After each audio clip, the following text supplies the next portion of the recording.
14th March আপনাদের দিন কেমন যাবে বন্ধুরা দেখব।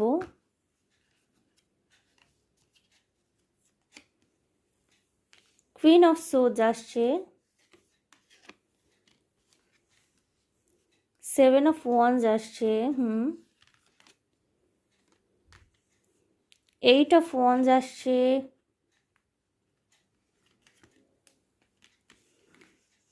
10 অফ কাপস আসছে, 6 অফ ওয়ান্স আসছে। বন্ধুরা এই দিন না আপনাকে ভীষণভাবে লজিক্যাল মাইন্ড থেকে অপারেট করতে হবে, ঠিক আছে? হতে পারে পরিবারের কোনো বিষয়, ফ্যামিলি সংক্রান্ত কোনো বিষয়, বা আপনার ভীষণ প্রিয় কোনো মানুষের জীবনের সাথে জড়িত কোনো বিষয় যেটাতে আপনিও ভীষণ মানে সরাসরিভাবে যুক্ত রয়েছেন, আপনি ইনভলভ রয়েছেন, সেই বিষয়ে কোনো রকমের সিদ্ধান্ত আপনাকে এই দিন নিতে হতে পারে।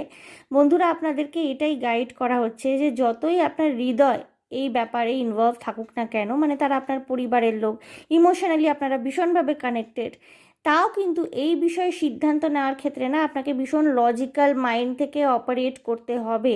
মনের মধ্যে কোনো রকমের ইমোশনস রেখে বা কোনো রকমের মানে আপনাদের নরম হৃদয় থেকে, কোমলতার থেকে আপনি সিদ্ধান্ত নিলেন, সেইটা কিন্তু যুক্তিযুক্ত হবে না। আপনি যদি আপনার পরিবারের বা এই মানুষটির মঙ্গল চান, ভালো চান, আপনাদের সার্বিক মঙ্গল চান, তাহলে কিন্তু আপনাকে একটু লজিক্যালি ভাবতে হবে, একটু লজিক্যালি সিদ্ধান্ত নিতে হবে। তাতে ইনিশিয়ালি হয়তো আপনার পরিবারের মানুষ, আপনার কাছের মানুষ আপনাকে একটু কঠোর মনে করতে পারে। আপনাকে পাতি কথা এই দিন এনার্জি গ্রাউন্ড করতে হবে, নিজের এনার্জিটাকে গ্রাউন্ড করতে হবে, সিদ্ধান্ত নিতে হবে যুক্তিযুক্ত, যাতে লজিক আছে। তাতে হয়তো ইনিশিয়ালি আপনাকে সবাই ভুল বুঝতে পারে, কিন্তু আলটিমেটলি কিন্তু তারা মনে করবে এটাই যে আপনি সঠিক সিদ্ধান্ত নিয়েছিলেন বলেই আজকে তাদের জীবনে এত উন্নতি, আজকে তারা এতটা নিজের জীবনে উন্নতি করতে পারছে, এবং এন্ড অফ দ্য ডে কিন্তু তারা কিন্তু আপনাকে প্রেস করবে,